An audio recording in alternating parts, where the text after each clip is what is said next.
게을러지면 내가 어느 정도까지 게을러진 인간인지, 내가 진짜 싸가지가 없으면은 얼마나 못된 사람이 될 수 있는지, 그런 자기 바닥을 빨리 경험해 봐야 합니다.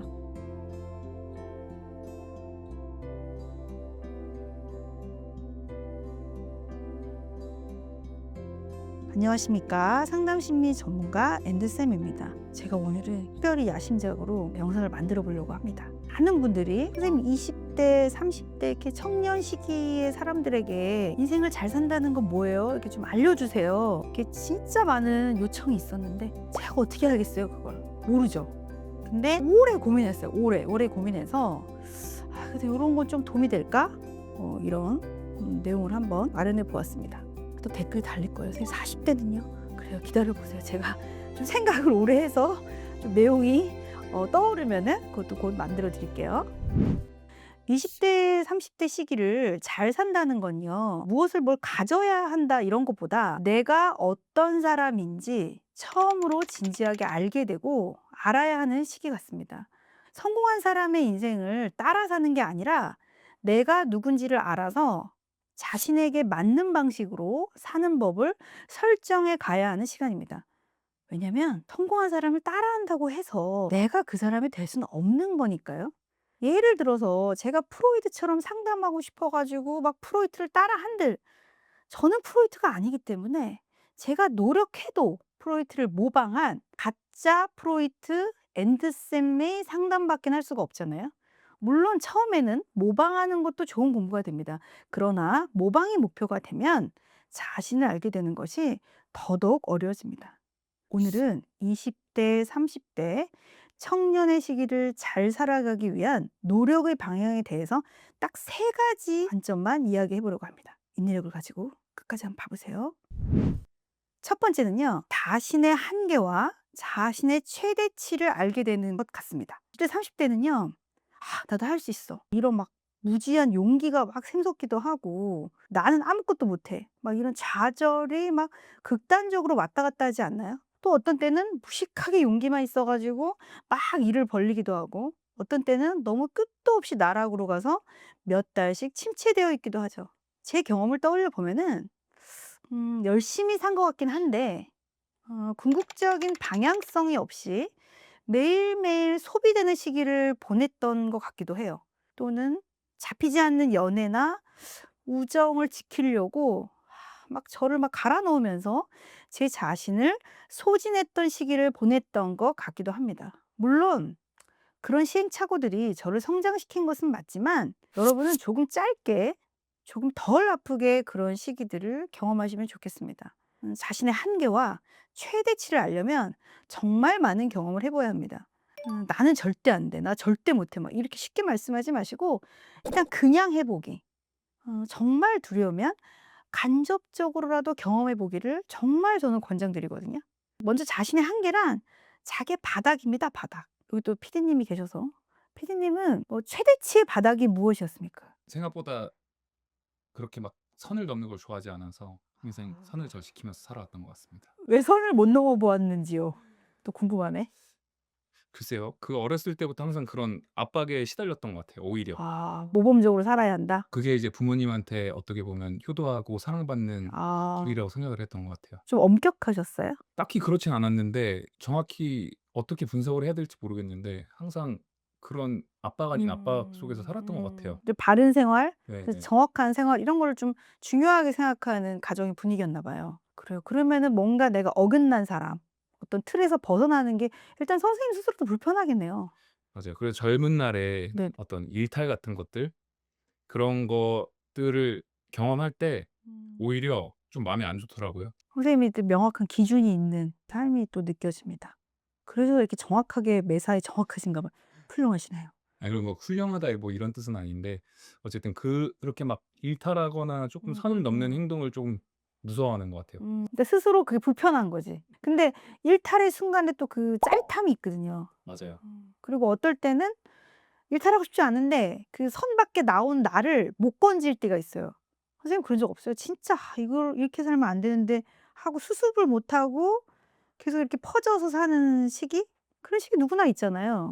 어떤 계기가 필요한 것 같아요, 그런 걸 벗어나기 위해서는. 음. 선생님도 있었겠죠. 어떻게 없었겠어요. 그죠? 뭔가 내 기대와 다르게 흘러갈 때 못 견디고 이렇게 좀 퍼져버리는 시기가 누구나 있잖아요. 그게 아마 바닥이 아닐까. 그걸 경험해 봐야 자기를 아는 것 같은데, 그러니까 게을러지면 내가 어느 정도까지 게을러진 인간인지, 내가 진짜 싸가지가 없으면은 얼마나 못된 사람이 될 수 있는지, 그런 자기의 바닥을 빨리 경험해 봐야 합니다. 내가 나를 비난하기 시작하면 얼마나 심한 자책이 빠지는지, 누구를 질투하면은 얼마나 내가 위험한 사람이 될 수 있는지, 뭐 심지어 술을 먹으면은 최대치로 먹으면 얼마나 나쁜 버릇이 나올 수 있는지, 이거 다 알아야 돼요. 모르고 살다가 뒤늦게 튀어나오면은 뭐 이거는 뭐 엄청 위험한 일이죠. 또는 자신의 최대치란 거는 자기의 가능성인 겁니다. 예를 들면 여러분은 공부를 얼마나 해 보았나요? 전 나이 들어서 알았어요. 진짜 대부분의 공부는 어떤 지능이나 특별한 능력의 범위가 아니더라고요. 그냥 노력과 성실함, 절실함에 해당되는 것이더라고요. 또는 여행을 뭐 얼마나 해 봤어요? 여행을 할 수 없는 여건이라면은 정말 극복을 해 보려고 노력해 봤나요?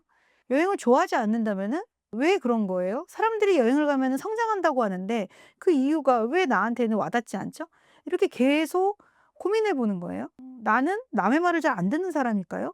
이렇게 계속 자기에 대해서 질문해 보는 뭐 이런 버릇일 것 같은데, 중요한 건 남과 비교하기 전에 먼저 내 한계와 내 최대치를 잘 알고 있어서 자기를 잘 알고 앞으로의 인생을 가장 자기답게 살아가는 것입니다. 그것이 뭐 행복이겠죠. 그리고 20 대, 30 대를 잘 살아내기 위한 방향성 두 번째 관점은요. 자신이 어떻게 작동되는지를 알게 되는 것입니다. 뭐 삶의 동기와 목적은 무엇이고 취약한 핵심 감정은 무엇인지를 알게 되는 건데요.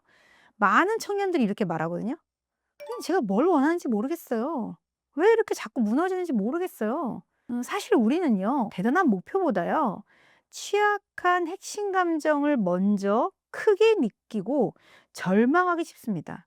인정받지 못하면 무너지는 사람, 뭐 뒤처질까 봐 쉴 줄 모르는 사람, 실수하면 존재 자체가 흔들리는 사람, 자신의 취약한 핵심 감정을 모르면요. 우리는 그런 일을 안 당하려고, 그런 감정을 안 느끼려고 바둥거리다가 늘 스스로를 몰아붙이게 됩니다.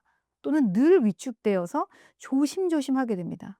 반대로 자신의 핵심 감정을 잘 알게 되면요.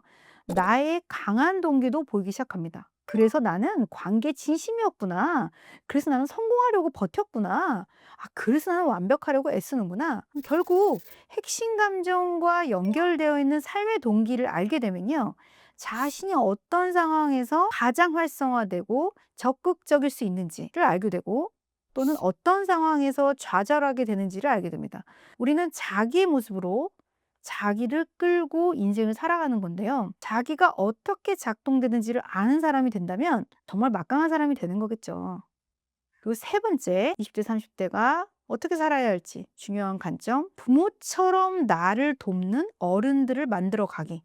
저는 이거 굉장히 젊은 분들한테 강조하는데, 사실 우리 부모님이 어떤 분도 완벽한 사람은 없어요. 공부를 잘했으면 재미가 없을 거고, 예를 들면 뭐 엄격했으면 허용을 덜 하셨을 거고, 허용을 너무 했으면은 그 부모님은 또 너무 방치했을 수도 있고, 그러니까 완벽한 부모님은 없어요. 근데 20 대, 30대 시기에 나를 잘 도와주는 어른들을 만들어 가는 거예요.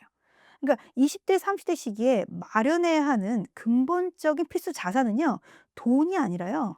물론 또 댓글 달리겠지. 물론 돈은 열심히 벌어야 해요. 돈은 중요해요. 그런 거 달지 마세요. 돈은 모아야 해요. 그러나 그보다 더 중요한 근본적인 것이 나를 좋게 보고 나에게 하나라도 알려주려고 하는, 도움 주려고 하는 선배 어른들이 많이 있는 거예요. 2030 세대라면 당신은 좋은 선배, 어른들과 연결되어 있는 것 같으세요? 멘토는 갑자기 생기지 않아요. 당신의 어떤 정직함과 성실함이 관계를 만드는 거거든요. 제가 젊은 분들한테 그래요. "정말 정확하게 해라. 진짜 10 원도 떨어져 있어 주지 마라." 그래요. 왜냐면은 그 하나로 여러분의 모습이 다 평가되거든요. 그리고 늘 정확한 시간을 지키는 것. 그리고 누가 보든 안 보든 정확한 사람, 성실한 사람이 되는 거, 저는 굉장히 강조하거든요. 도움을 주고 싶은 청년의 모습은 늘 공통점이 있어요. 실수를 반복하지 않으려고 막 성실하게 애쓰는 모습, 남이 보든 안 보든 정직하려고 하고 또 꾸준하게 또 노력하는 사람, 자신이 맡은 일에 대해서 애정을 가지고 책임지려는 모습, 뭐 그런 사람 앞에서는 누구든 저 사람의 부모 같은 역할을 해 주고 싶고 막 잘 말해 주고 싶거든요. 그거 좀 위험하다. 그게 맞을까?' 이렇게 막 알려 주고 싶은 거예요. 인생의 모든 일은요, 사람으로 인해서 벌어집니다. 좋은 일도 나쁜 일도 모두 그렇습니다. 여러분들에게 좋은 어른들이 많이 연결되면 좋겠습니다. 오늘 20대, 30대 청년 여러분들을 위한 영상을 만들어 보았는데요. 청년 여러분, 당신은 아직 사실 완성되지 않았어요. 하지만 이미 자기 인생을 진지하게 살아가는 사람들입니다. 당신의 인생이 당신의 방식으로 이미 가고 있습니다. 그러니까 자신의 한계와 가능성을 잘 알고 자기의 감정이 작동되는 원리를 이해하고 도움을 받을 수 있는 좋은 관계를 만들어가는 거, 이 세 가지를 한번 잘 기억해 보세요. 오늘도 들어주셔서 감사합니다.